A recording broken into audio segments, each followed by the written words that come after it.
Welcome back. સમાચારો સાથે આગળ વધીએ. સુરતમાં બાળકનું અપહરણ કરનાર ઝડપાયો છે.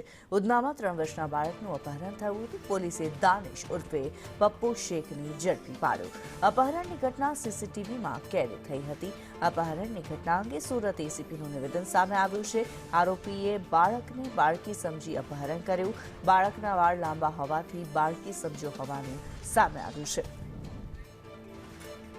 જયેન્દ્ર પાંડે વધુ વિગતો સાથે જોડાયેલા છે. જયેન્દ્ર, આપની પાસેથી જાણવા માંગીશું, બાળકનું અપહરણ કરવામાં આવ્યું હતું, અપહરણકર્તાને દબોચી લેવામાં આવ્યો છે, શું માહિતી?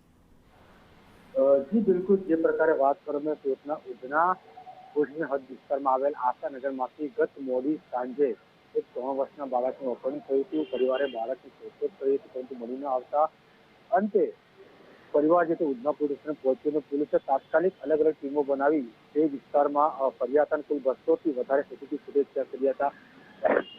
ત્યારે એક સીસીટીવી ફૂટેજમાં બાળકને લઈ જતો એક વ્યક્તિ જે નજરે પડ્યો હતો. ત્યારે પોલીસે તાત્કાલિક સીસીટીવી ફૂટેજના આધારે તપાસ કરતા જે આરોપી જે છે તેને ઝડપી પાડ્યો હતો. હાલ આરોપીનું જે નામ છે એ દિનેશ ઉર્ફે પપ્પુ નબ્બર શેખ જે છે તે સામે આવેલું છે. જે છેલ્લા 2 મહિનાથી સુરતમાં રહેતો હતો, સંચાલક કારખાનામાં કામ કરતો હતો. તેણે બાળકને શા માટે અપહરણ કર્યું હતું સમગ્ર બાબતે પોલીસે આગળની તપાસ હાથ ધરી છે. પરંતુ પોલીસની તપાસમાં એવું આવ્યું છે કે બાળકના વાળ લાંબા હતા, તેથી તે બાળકી સમજીને તેનું અપહરણ કર્યું હતું. ત્યારે એક વાત એ પણ સામે આવી છે કે કાં તો આરોપીનો મનસૂબો કે અલગ હોય, બાળક સાથે કંઈ અલગ કરવા માંગતો હોય તેવું હાલ સામે આવી રહ્યું છે. પરંતુ સમગ્ર બાબતે પોલીસે બાળકને મુક્ત કરાવ્યો છે અને આગળની તપાસ હાથ ધરી છે.